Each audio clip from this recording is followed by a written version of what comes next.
Baik, selanjutnya kita akan membahas terkait dengan challenge and opportunity in software development yang akan disampaikan oleh Bapak Ahmad Bahtiarsyah sebagai founder tech company Lingkar 9. Halo, selamat malam Pak Ahmad. Selamat Iya, malam. baik. Selamat malam Pak Ahmad. Silahkan. Maaf, barusan ada gangguan teknis sedikit. Ya, siap. Silahkan Pak Ahmad untuk materinya. Ya, pertama-tama terima kasih untuk undangannya. Selamat malam teman-teman semuanya. Saya Bahtiar. Aktivitas sehari-hari saya biasanya di Lingkar 9. Ya, Lingkar 9 adalah sebuah software house ya yang berada di Tangerang Selatan. Ya, namun klien kami kebanyakan di Jakarta ya, gitu. Oke, ini kita santai aja ya. Saya hanya bicara pengalaman sebetulnya. Ya, jadi kalau ada yang salah nanti ada yang teman-teman lebih berpengalaman, nanti silahkan kita sharing di sini ya, gitu. Oke, saya coba sharing ya. Baik, Mbak Novi sudah terlihat jelas di sana? Iya, sudah terlihat Pak.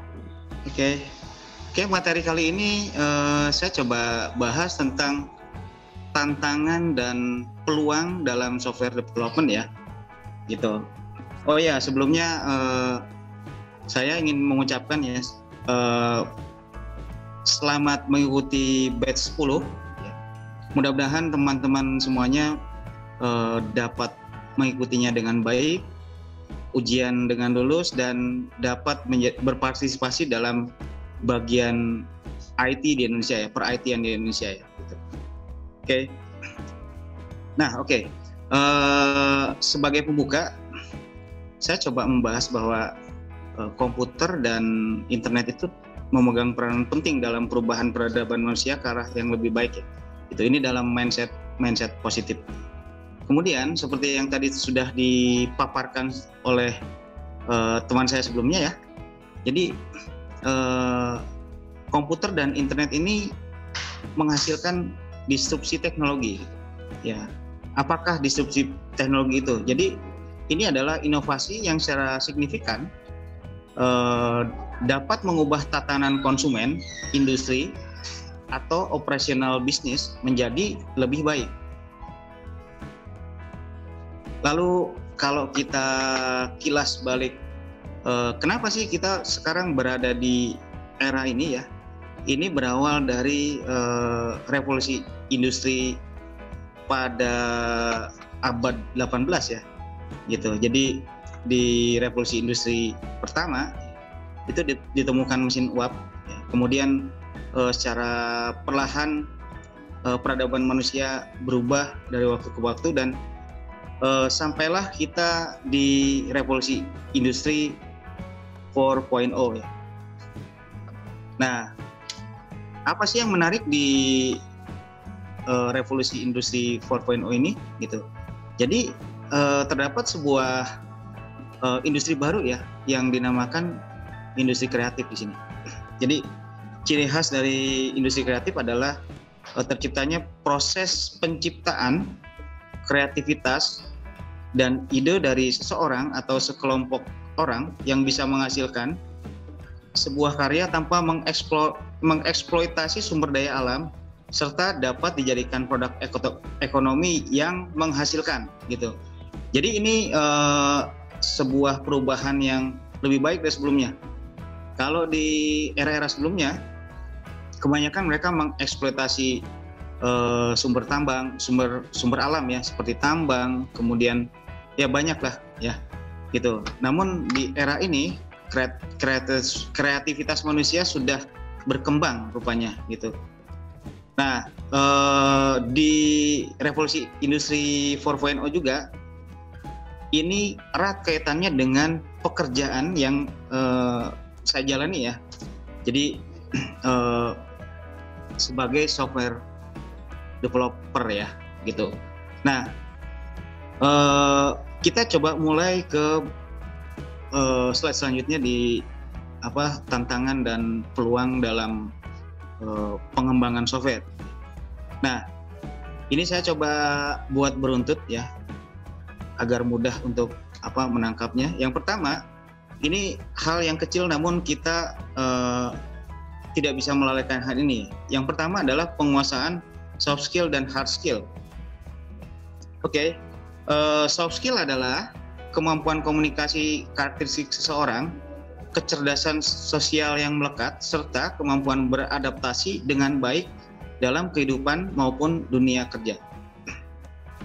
Nah, ini mungkin banyak yang tidak tahu bahwa di lapangan kerja sebenarnya hal pertama yang paling dilihat itu adalah soft skill gitu, dan ini proporsinya lebih besar loh daripada hard skill sesungguhnya gitu ya. Nah, apa saja sih soft skill itu? Ya, saya cuma ulas sekilas aja ya. Jadi yang pertama ada manajemen waktu, kemudian ada komunikasi baik verbal maupun non verbal, kemudian ada problem solving, kemudian ada leadership, ada conflict resolution. Conflict resolution itu bagaimana cara kita berada dalam sebuah konflik dan kita dapat meredakan konflik tersebut gitu. Ini konflik ini tidak hanya terjadi dalam perang ya, dalam proses pengembangan software ini acap kali terjadi gitu. Kenapa? Karena ini melibatkan tim, dan dalam tim ini banyak kepala gitu, banyak isi kepala gitu ya. Kemudian selanjutnya kemampuan kita untuk beradaptasi, dan yang tak kalah penting adalah etika kerja ya gitu. Oke, lalu ya kita bisa simpulkan bahwa soft skill memegang peranan paling penting dalam software development. Ini menurut pengalaman saya gitu, dan menurut riset yang pernah saya baca gitu. Ya, saya pada akhirnya harus setuju dengan hasil riset tersebut ya gitu. Karena ini pun saya alami baik melalui pengalaman langsung, sharing dengan sesama software developer ya, dan juga literatur yang lainnya ya gitu. Nah, selanjutnya ada hard skill ya. Hard skill adalah keahlian utama yang dibutuhkan dalam sebuah pekerjaan. Yang ini sebetulnya bisa kita pelajari serta ditingkatkan melalui latihan, pengulangan, dan pendidikan gitu. Jenis-jenis hard skill itu ya, contohnya ketika kalian nanti akan belajar programming, yaitu adalah modal dasar kalian untuk menguasai hard skill ya. Ada satu hard skill yang akan kalian dapatkan gitu. Kemudian yang kedua, menguasai struktur dan algoritma. Selanjutnya memahami SDLC atau Software Development Life Cycle dan lain-lain gitu ya. Nah, ini banyak ragamnya sebetulnya. Tentunya kalian harusnya sih sudah dengan mudah membedakan antara soft skill dan hard skill ya. Oke, jadi apa sih tantangannya gitu? Nah, ternyata menguasai soft skill dan hard skill ini merupakan sebuah fondasi gitu ya. Jadi dasarnya dalam pengembangan software, karena salah satu faktor kegagalan dalam menghasilkan software yang berkualitas itu terbukti oleh penguasaan soft skill dan hard skill gitu ya. Gitu. Nah, ini impact-nya ya. Impact yang bisa kita rasakan adalah impact itu ini ya, efek yang dihasilkan gitu. Jadi yang pertama adalah pengembangan software yang terbengkalai. Ini saya cerita sebetulnya gitu. Saya pernah mendengar cerita ini. Jadi ada satu teman sharing dengan saya, kenapa sih ini terbengkalai? Oh ya, ternyata hasil analisis kita karena terdapat soft skill dan hard skill yang tidak memadai gitu, nggak adekuat gitu kalau di bahasa kita tuh misalnya begitu ya. Jadi kita harus punya soft skill dan hard skill yang memadai sebetulnya. Kemudian kualitas software yang rendah, atau dalam kata lain ini tidak memenuhi requirement ya gitu. Jadi yang harusnya yang dihasilkan A gitu, tapi yang terjadi adalah A aksen misalnya ya. Itu kan ada deviasi berarti kan, dan ini software ini jadinya tidak bisa diandalkan gitu, dipakai juga nanggung ya, nggak bakalan optimal gitu.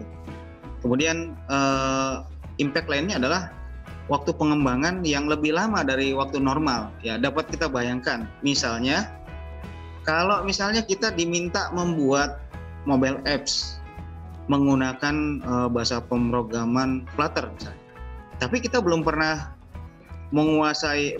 belajar Flutter sebelumnya gitu. Ini betul-betul baru gitu ya.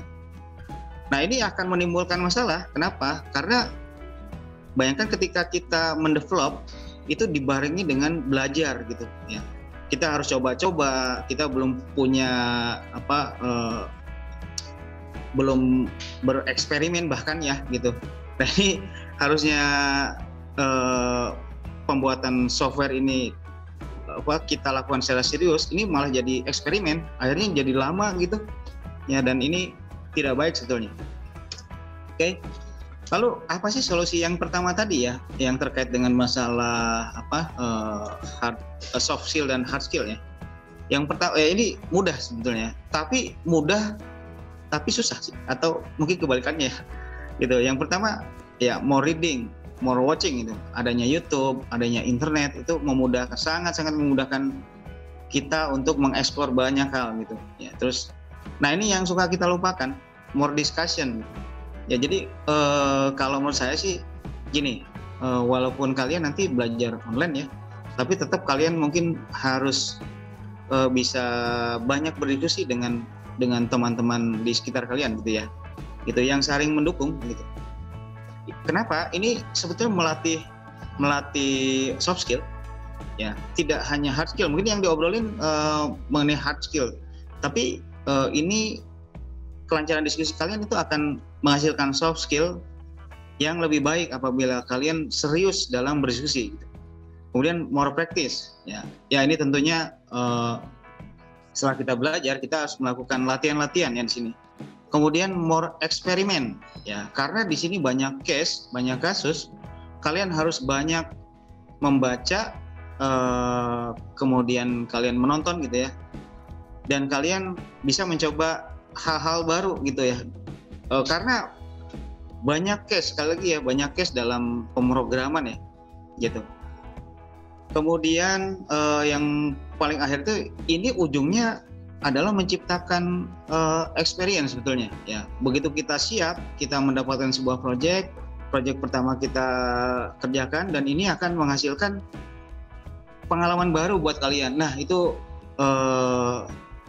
ya cukup membantu kalian ya. Terus, nah di perusahaan kami sendiri kita ya masih mengembangkan ini sebetulnya. Ya ini melalui bedah script atau sharing session gitu. Kemudian ada rekonstruksi dan review proses pengembangan di project sebelumnya gitu.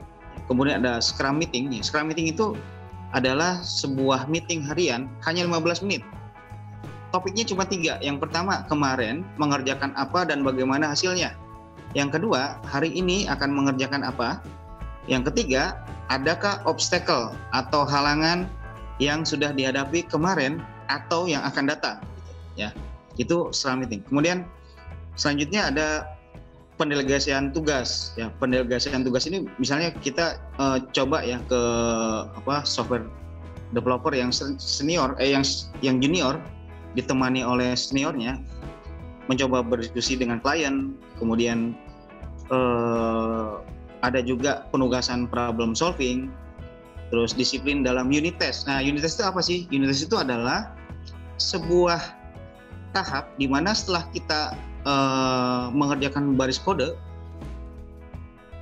hasilnya harus kita tes sendiri gitu ya. Itulah yang dinamakan dengan unit test gitu. Nanti detailnya kalian pasti bisa cari di Google ya, dan ini sangat penting buat kalian. Kemudian ada penugasan refactoring baris kode ya. Jadi harusnya baris kode ini bisa kita rombak gitu ya, untuk menjadi lebih ringkas mungkin secara logika gitu. Kemudian ada teknologi stack yang akan kita ganti dan lain-lain gitu. Nah ini sebuah proses eksperimen yang harus dilakukan gitu. Terus yang terakhir itu outing. Outing itu sebenarnya refreshing ya.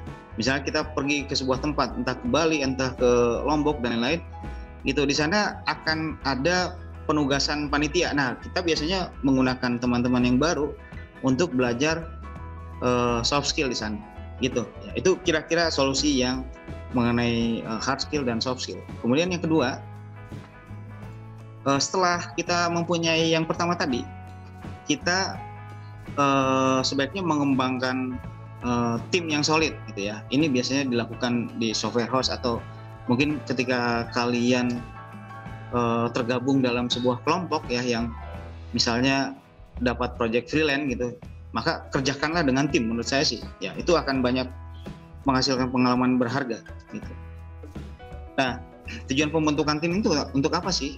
Untuk menghasilkan peranan spesifik dalam pengembangan software, sehingga software yang dihasilkan itu lebih terencana dan dapat dikerjakan dengan lebih teliti ya gitu, dan mudah juga ya gitu. Terus peranan-peranan ini contoh aja ya, ini peranan tim di pengembangan software itu kalau di kantor kami biasanya ada project assistant, kemudian ada project manager ya, terus ada sistem arsitek, ada database administrator, ada UI UX developer, ada programmer dan lain-lain gitu ya.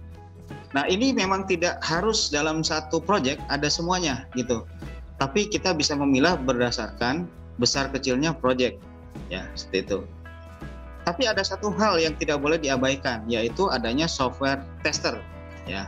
Ini akan sangat membantu untuk menghasilkan pengembangan software yang lebih baik gitu ya.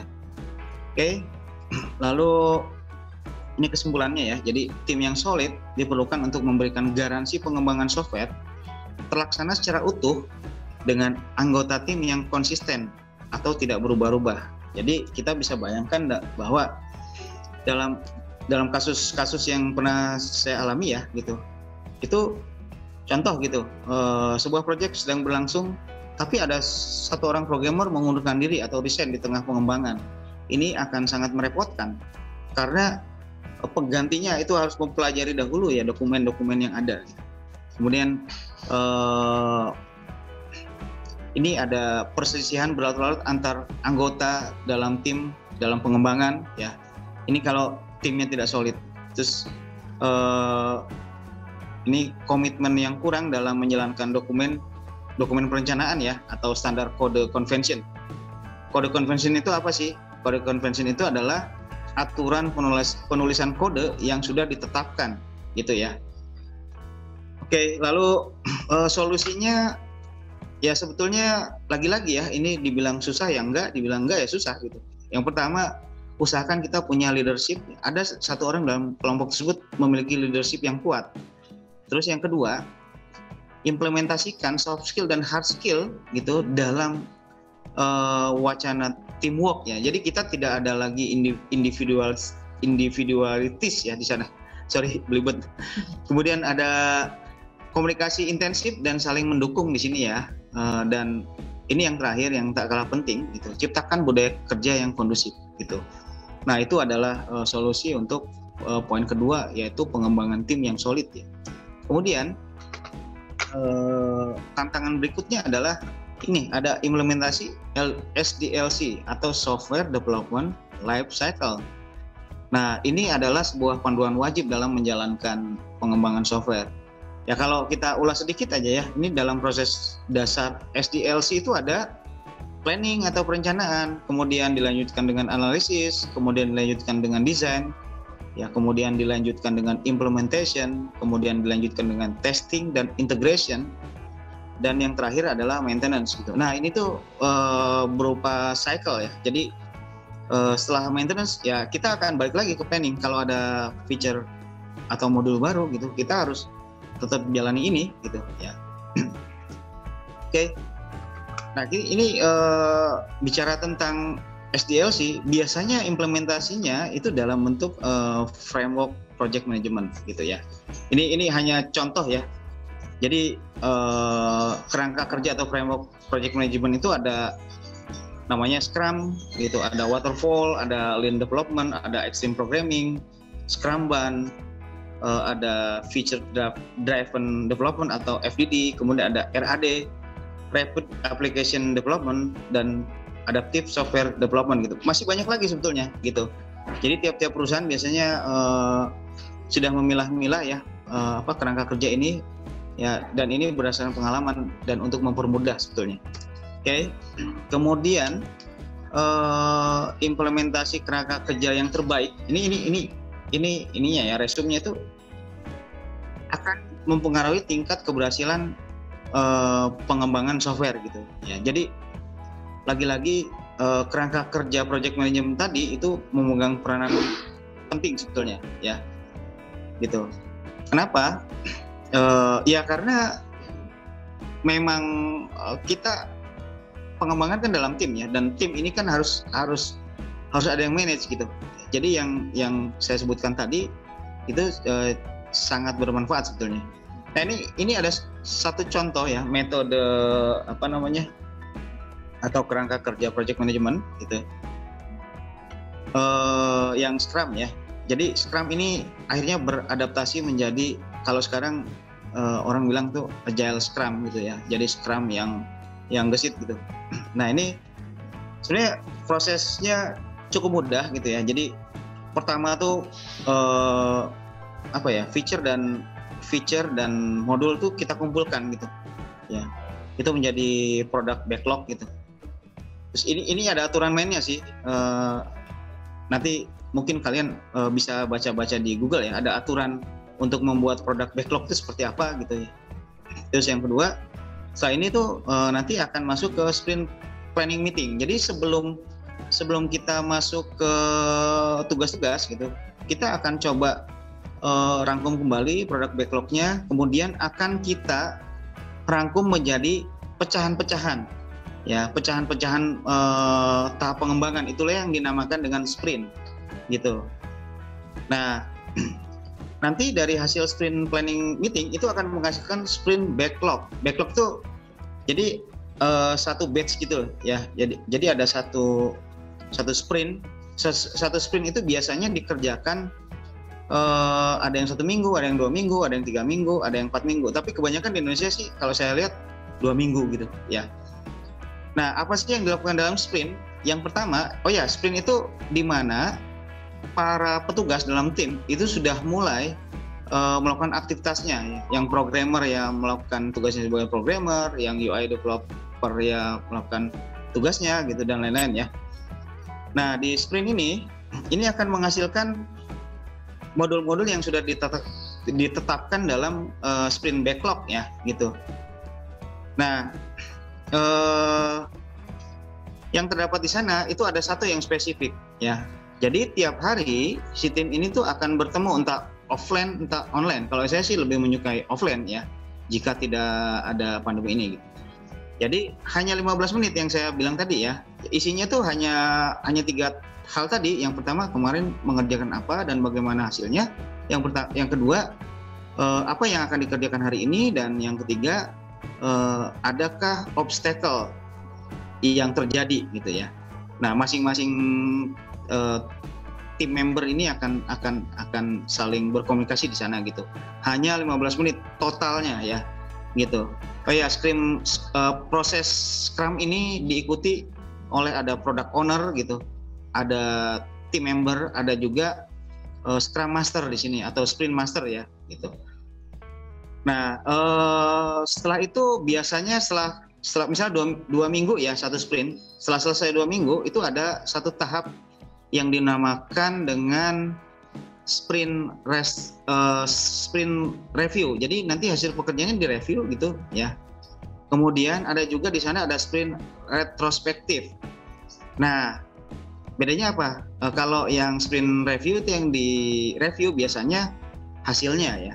Kalau sprint retrospektif itu ada proses bisnis yang sudah kita lampaui. Misalnya kita ada modul A, B, C gitu ya, menghasilkan sebuah proses bisnis gitu ya. Nah itu kita bisa review kembali, dan kita bisa review juga performa tim itu gitu. Itu terjadi di sprint retrospektif ini gitu ya. Nah setelah itu terjadi, ini akan masuk ke sprint 2, sprint 3 dan lain-lain sampai selesai gitu. Itu sekilas tentang ini ya, tentang kerangka kerja Scrum.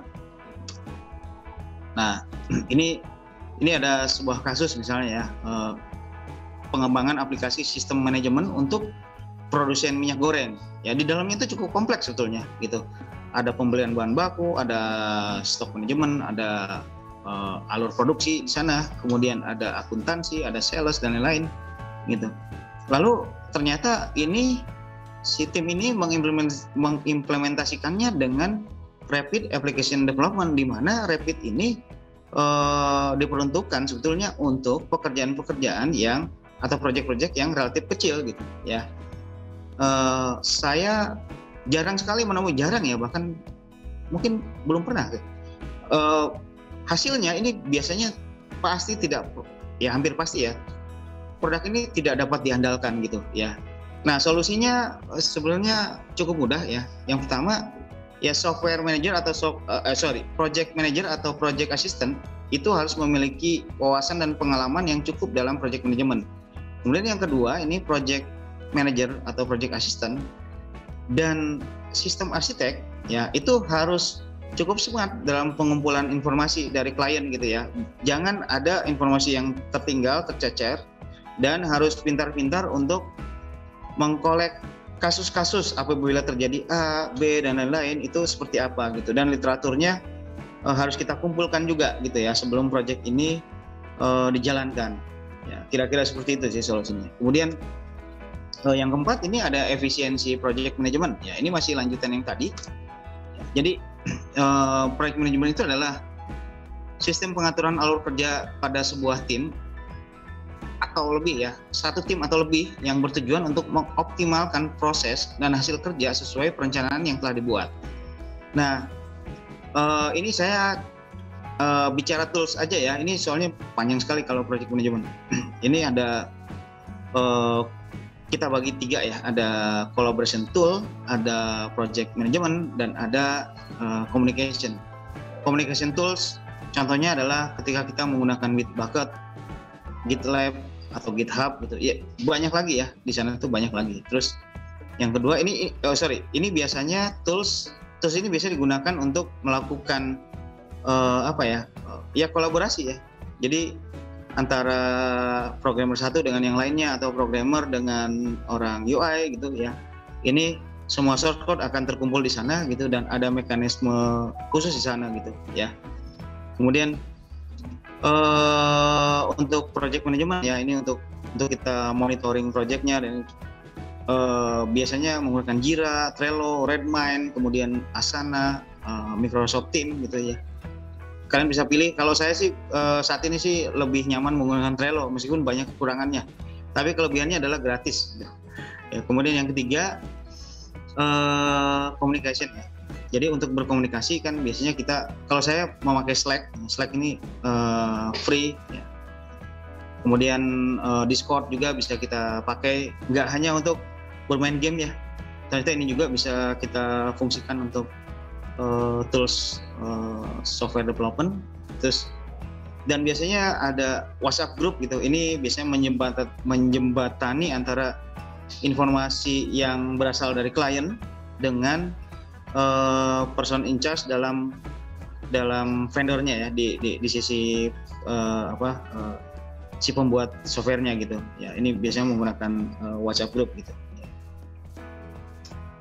Oke, kemudian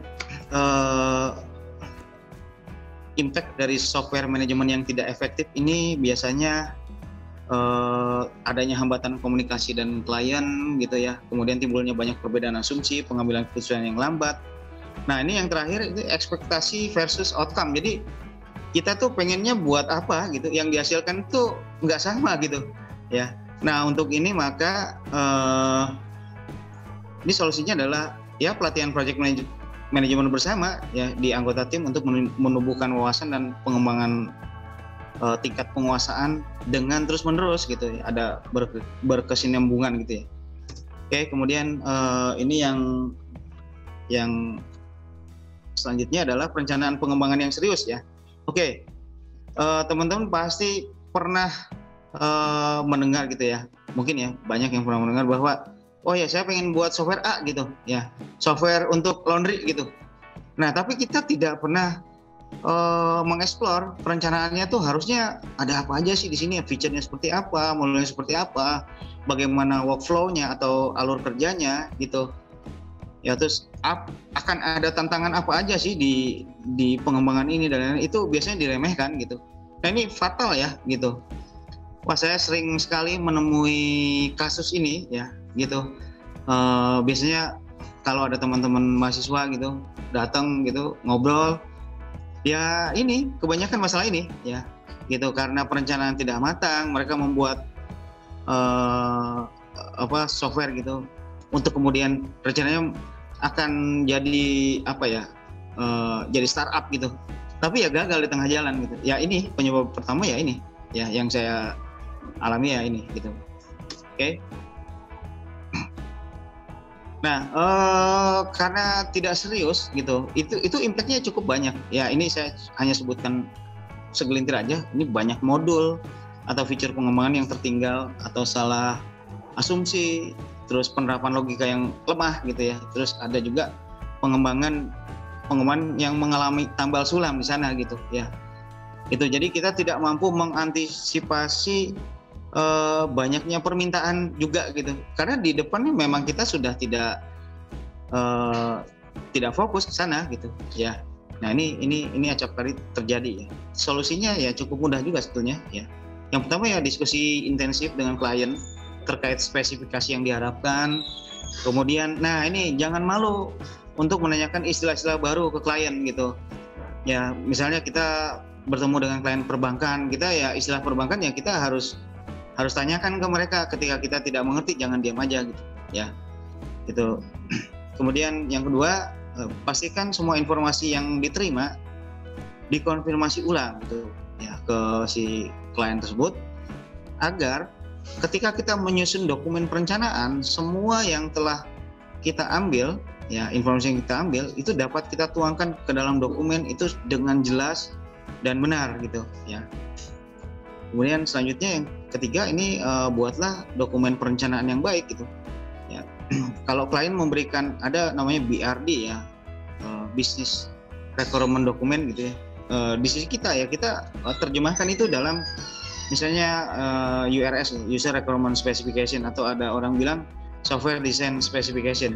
Nah ini banyak jenis dokumen dan konfirmasikan aja secara final gitu. Oke, setelah ini dibuat, dikonfirmasikan ulang ke klien, kemudian setelah semuanya sepakat ya ini udah go ahead gitu. Jadi kita dengan mudah bisa melanjutkan proses pengembangan ya. Oke, sorry Anu, kebanyakan ya waktunya. Ini yang terakhir ya, ini teknologi stack issue gitu ya. Ini cukup penting. Nih, ini contoh ya. Pernahkah kita kalian membayangkan gitu, bagaimana cara Facebook dalam melayani jutaan request dalam waktu yang bersamaan ya gitu. Nah ini pasti ada teknologi khusus di dalamnya gitu, dan banyak metode yang dijalankan di dalamnya ya. Nah ini tidak akan kita bahas dengan dalam ya, nanti mungkin ada waktunya ya. Ini saya hanya kasih contoh bahwa teknologi stack dasar itu kalian pasti tahu lah, LAMP ya, Linux, Apache, MySQL, PHP, terus ada LAMP, Linux, Nginx, MySQL, PHP, Mint, ada MongoDB, ExpressJS, Angular, Node.js, kemudian ada MERN, ada MongoDB, ExpressJS, Angular, React.js, dan Maven ya, ada MongoDB, ExpressJS, Vue.js, dan Node.js gitu ya. Nah sebenarnya kita bisa belajar untuk membuat teknologi stack sendiri gitu. Cuman ini prosesnya sangat panjang ya teman-teman. Jadi patokan yang pernah dibuat orang ya kita bisa coba lakukan ulang gitu ya. Kita reusable teknologinya.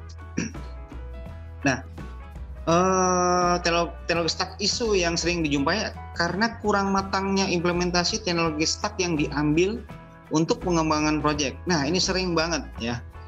Saya pernah, untungnya ini kita pernah mengerjakan sebuah startup, sekarang udah menjadi perusahaan cukup besar gitu. Startupnya udah startup yang lumayan besar lah gitu, banyak dikenal gitu. Ya. Kebetulan dia bidangnya peer-to-peer lending ya. Jadi di sana tuh ada lender, ada lender itu orang yang menginvestasikan, kemudian ada borrower itu orang yang meminjam. Ini bukan orang sebenarnya, kebanyakan sih perusahaan ya.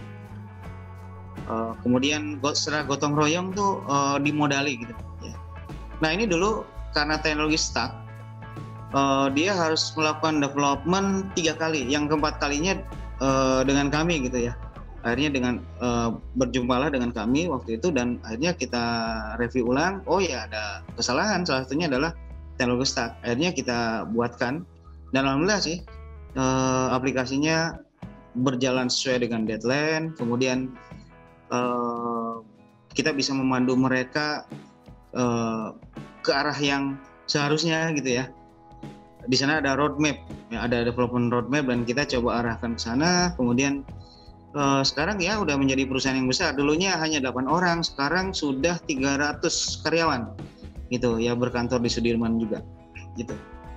Ini solusinya dari kasus tadi tuh, solusinya adalah ya kita bisa pelajari dan dalami sebuah teknologi stack lengkap dengan case-case yang pernah dialami pengembang yang lain gitu.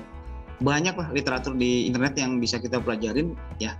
Kemudian ini jangan malu juga, minta aja second opinion. Misalnya kita punya pendapat A gitu, kita bersama dengan pengembang yang lain gitu ya, yang kita rasa lebih berpengalaman atau pengalamannya berbeda dengan kita gitu, minta aja second opinion gitu. Ya ini akan mendorong teknologi stack yang kita ambil itu akan cocok dengan pengembangan yang akan kita hadapi. Nah kira-kira demikian sih. Sebenarnya masih banyak lagi tantangannya, cuman ini case-case yang pernah saya alamin yang major ya, yang mudah saya tangkap gitu ya. Oke, kira-kira demikian penjelasan pengalaman ya, sharing pengalaman yang bisa saya berikan gitu. Terima kasih semuanya teman-teman, mudah-mudahan ini bermanfaat, dan sekali lagi mudah-mudahan proses pembelajaran kalian bisa berjalan dengan lancar, amin ya. Kira-kira demikian Bu Banafi ya. Ya, baik. Terima kasih Pak Ahmad. Ini sudah ada beberapa pertanyaan dari teman-teman. Langsung saya bacakan ya Pak. Ya, silakan. Ini dari Kak Raffi. Dari pengalaman dan pandangan Bapak Ahmad sebagai salah satu founder perusahaan berbasis teknologi, bahasa pemrograman apa ya yang sangat diperlukan dan dikuasai untuk kedepannya? Oke. Pertanyaannya bagus sekali. Jadi gini ya teman-teman, ini saya pernah melakukan riset gitu. Yang ya dibilang kecil-kecilan ya kecil ya. Jadi ternyata apapun framework programming yang akan kita pelajari itu tidak boleh kita langsung lompat ke sana gitu. Itu akan menimbulkan gap pada nantinya gitu. Nah itu yang akhirnya terjawab kenapa sih programmer itu umurnya singkat gitu. Sorry, bukan umur hidupnya ya. Jadi biasanya di satu perusahaan dia hanya bertahan 1 tahun, 8 bulan, 1,5 tahun gitu, 2 tahun. Nah, ini ada satu hal yang salah ya gitu.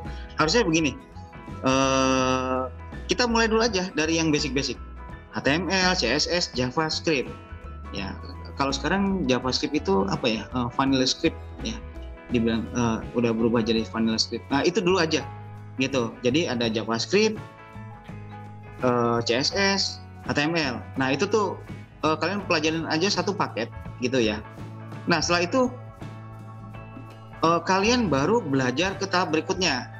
Ini terkait dengan logika ya. Misalnya yang open source base, ya, misalnya PHP ya. Nah kalian pelajari PHP dasarnya, betul-betul PHP ya. Jangan langsung ke framework gitu. Nah framework di PHP yang sering digunakan sekarang itu adalah CodeIgniter 3 atau 4 ya, saya lupa. 3 masih populer sih ya. Oh ya, sekarang udah 5 ya kalau nggak salah ya mulai. Kemudian Laravel ya. Laravel, kemudian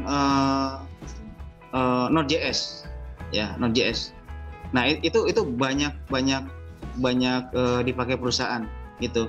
Ya kalau database ya kalian bisa mulai dengan MySQL misalnya ya, karena dia open source base MySQL. Kemudian kalian nanti bisa database kan ada dua macam ya, ada yang SQL, ada yang NoSQL. Ya, NoSQL contohnya adalah MongoDB gitu. Nah kita bisa coba belajar MongoDB juga. Nanti kalian akan tahu karakteristik tiap materi yang kalian pelajari ya, setelah kalian praktekkan itu ada karakteristik masing-masing gitu ya. Bahkan kalau di tempat kita tuh kita misalnya ya kita belajar CSS ya, setelah itu kita belajar Bootstrap. Nah di Bootstrap itu kita minta mereka membuat grid yang tidak ada di sana gitu ya. Gitu. Saya kalau ada kodenya saya bisa tampilkan sebenarnya. Cuman ini waktunya ini ya cukup singkat gitu. Jadi di sana cukup menarik ya sebetulnya. Oh kenapa sih kita bisa membuat grid yang baru gitu? Oh karena kita tahu gitu bagaimana isi dari Bootstrap tersebut gitu. Kira-kira seperti itu. Dan sebetulnya kalau kalian sudah belajar misalnya PHP dasar, suatu saat tuh kalian udah bisa membuat framework sendiri gitu ya, itu mungkin bisa lebih nyaman kalau kita mengerjakan project pribadi ya. Kalau untuk project yang umum saya sarankan ya mengikuti framework yang populer di pasaran ya, gitu sih kira-kira. Ya baik, kemudian pertanyaan selanjutnya ini dari Kak Iwan. Dalam software house yang Pak Ahmad kembangkan, apakah menggunakan jasa programmer freelance atau semuanya tim tetap? Oke, baik. Jadi kalau kita mayoritas tim tetap ya, karena masalah yang tadi. Jadi satu tim solid itu sangat diperlukan sebetulnya dalam software development. Nah, kecuali misalnya gini ya. Misalnya kita udah loadnya udah full nih, ya. Semua resource terpakai, kemudian ada beberapa project yang harus kita kerjakan. Nah itu biasanya kita memakai freelance, tapi tidak sembarang freelance ya. Biasanya kita sudah komunikasi panjang gitu. Mungkin kita bisa sudah kenal 1 tahun atau lebih gitu ya. Dan kita sudah dengan mudah mensupervisi hasil-hasil pekerjaan mereka. Nah itu kira-kira jawabannya. Ya baik. Kita lanjut dulu ya Pak Ahmad. Ini ada pertanyaan dari Kak Bara. Dalam pengembangan software, apakah keamanan juga harus dipertimbangkan Pak, mengingat saat ini ancaman cyber sangat marak? Iya, betul. Oke, jadi sebetulnya dalam pengembangan software, salah satu aspek yang harus diperhatikan adalah bagaimana software tersebut cukup aman di sisi keamanan ya. Itu ada materi sendiri sebetulnya. Jadi cyber security itu akan menjadi bagian dari software development nantinya. Ya, itu sangat penting. Ya, jawabannya itu. Oke, baik. Selanjutnya ini dari Kak Muhammad. Izin bertanya Pak, bagi seorang pemula yang baru belajar skill digital, yang mana saya ini background-nya adalah bisnis manajemen, tetapi ingin mulai menjadi programmer. Apakah sebaiknya saya belajar software development, web development, atau data science ya? Oke, baik. Saya sedikit bercerita. Jadi kita punya pengalaman gini. Dulu saya pernah bertemu dengan seorang siswa di SMK gitu. Jurusannya pemetaan, kalau nggak salah ya. Pemetaan. Kemudian setelah ngobrol singkat gitu, dia tertarik gitu. Oh, saya pengen jadi programmer, Pak gitu. Kemudian yaudah kamu boleh belajar di kantor gitu ya. Kita sediakan tempat, ada materi gitu. Sebenarnya di sisi kami sih untuk melakukan riset gitu. Kita pengen tahu kalau misalnya dibimbing dengan benar gitu ya, dan dia punya keinginan yang keras, apakah akan terjadi banyak perubahan gitu. Nah, waktu itu kami tugaskan untuk belajar HTML, CSS, JavaScript, dan PHP. Ya, itu dalam waktu 4 minggu, ya, dalam 1 bulan, beliau sudah memahami meskipun masih masih dasar gitu. Jadi dia sudah mengenal karakter-karakter dari materi yang dia pelajari tadi gitu. Dan alhamdulillah 3 bulan kemudian sudah bisa mengerjakan sebuah proyek ya, maksudnya dia dimasukkan ke dalam tim, kemudian mulai mengerjakan pengembangan software di sana. Dan saya dengar sih sekarang beliau sudah jadi IT head di sebuah startup di Jakarta. Jadi intinya pelajaran tadi adalah dari manapun asal background akademis kita, asal dengan niat yang teguh gitu dan konsisten serta memiliki keinginan yang kuat, ya hal-hal yang seperti tadi sih saya rasa dengan mudah bisa terjadi sih, ya, gitu sih. Ya, oke. Terus penjelasan selanjutnya adalah ya seperti yang saya terangkan tadi, belajar saja HTML, ya, kemudian CSS, JavaScript dan PHP dasar. Ya. Itu dulu aja, 4 dulu itu aja, gitu. Nah, kuasai itu dan selanjutnya kalian akan tahu akan kemana, ya, gitu. Itu aja jawabannya. Ya, baik. Mohon maaf sekali nih teman-teman, masih banyak yang mengajukan pertanyaan tapi tidak bisa dibacakan semua. Mungkin sebelum sesinya ditutup, Pak Ahmad, apakah ada pesan-pesan nih buat teman-teman yang baru saja mengikuti bootcamp untuk mengasah skillnya di bidang programming maupun digital lainnya? Oke, baik. Ya, oke, gini teman-teman, ya, kalian kan banyak banyak orang menyebut kalian generasi milenial, ya. Ya, yang kadang-kadang berkonotasi positif, kadang-kadang konotasinya negatif. Ya, tapi kalau buat saya sih, ya kalian tetap sama ya. Yang membedakan kalian itu yang pertama adalah semangat juang kalian, gitu, untuk mendalami bidang ini. Karena industri kreatif ini cukup menjanjikan sih menurut saya. Ya, bahkan 10 tahun ke depan pun rasanya masih oke lah, gitu ya. Gitu. Jadi tolong pupuk semangat juang kalian untuk terus konsisten belajar, gitu ya. Cara belajarnya kalian bisa kombinasikan antara tadi ya, yang pertama membaca, kemudian kalian bisa menonton di YouTube, gitu ya. Terus yang ketiga, kalian bisa berdiskusi hasil-hasil yang telah kalian pelajari dengan teman di sekitar kalian, gitu ya. Itu pesan pertama saya ya. Terus yang kedua, jika menemukan kesulitan, gitu ya, usahakan kalian tetap berpegang teguh ke poin pertama tadi ya, karena gangguannya kan hanya itu ya. Jadi begitu ketemu kesulitan, kalian akan merasa malas dan akhirnya kalian pada akhirnya menyerah. Terus saya sering banget melihat ya ada teman-teman gitu ya yang belajar gitu, mereka biasanya wah saya pengen jadi programmer, begitu merasa kesulitan akhirnya dia switching gitu ya. Wah saya rasanya lebih gampang deh saya jadi desainer gitu. Gitu. Meskipun saya lihat, waduh ini kayaknya nggak punya jiwa seni nih, gitu ya. Jadi ya poin kedua tadi ya, yang lawan kemalasan dengan poin pertama tadi ya, pokoknya semangat juangnya kalian kobarkan terus, gitu ya. Itu rasanya akan menolong kalian, gitu ya.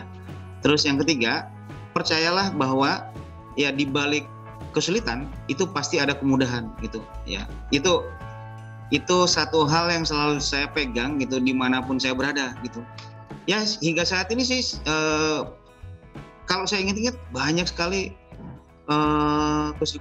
kesulitan yang sudah berhasil kami hadapi, gitu ya. Ya kita fine aja di sini, gitu, tidak ada banyak problem, ya nggak ada masalah, gitu ya. Meskipun ya dari hari ke hari ya kita berkutat dengan dunia software development, gitu ya. Jadi itu rasanya 3 pesan yang bisa saya sampaikan kepada teman-teman semuanya. Dan ya terakhir, ya tetap semangat ya teman-teman ya. Mudah-mudahan di camp 404 ini, 404 ini ya kalian ini merupakan tonggak awal kalian ya, sekali lagi, untuk bisa masuk dan berpartisipasi dalam industri kreatif ini, gitu. Itu aja Bu Novi ya, gitu. Ya, baik. Terima kasih banyak Pak Ahmad atas materinya dan juga tadi sudah meluangkan waktu untuk menjawab pertanyaan-pertanyaan dari teman-teman. Baik, teman-teman semua, nggak kerasa ya kita udah ada di penghujung acara. Tadi materi-materinya pastinya sangat keren dan teman-teman sudah menunggu-nunggu dari kemarin ya. Banyak sekali yang bertanya, Kak mana nih linknya? Mau segera join gitu. Oke, jadi harapannya teman-teman setelah mengikuti sesi grand opening ini nantinya akan mengikuti serangkaian kegiatan Bootcamp 404 selama 1 bulan, dimulai dari belajar, kemudian ada sesi Zoom yang didampingi oleh mentor untuk belajar langsung terkait dengan teknisnya, kemudian nanti teman-teman bisa membaca secara mandiri slide-nya, kemudian melihat video tutorialnya, dan juga mengerjakan kuis. Nah, setelah teman-teman siap dan juga ujian sudah dibuka, nanti silahkan mengikuti ujian akhir dan berusaha untuk bisa mendapatkan nilai minimal 70 supaya bisa mendapatkan sertifikat. Karena sertifikat ini sangat penting buat teman-teman. Ini bisa jadi portofolio untuk CV teman-teman atau untuk LinkedIn teman-teman. Sudah banyak sekali alumni dari Camp 404 yang mentautkan sertifikatnya ini di LinkedIn, dan kemudian mereka juga sudah banyak sekali yang bekerja di bidang IT maupun non-IT di bidang digital lainnya. Seperti itu. Terima kasih banyak teman-teman atas partisipasinya. Antusias sekali sampai malam seperti ini masih tetap semangat. Terima kasih, sampai jumpa di sesi Zoom selanjutnya teman-teman.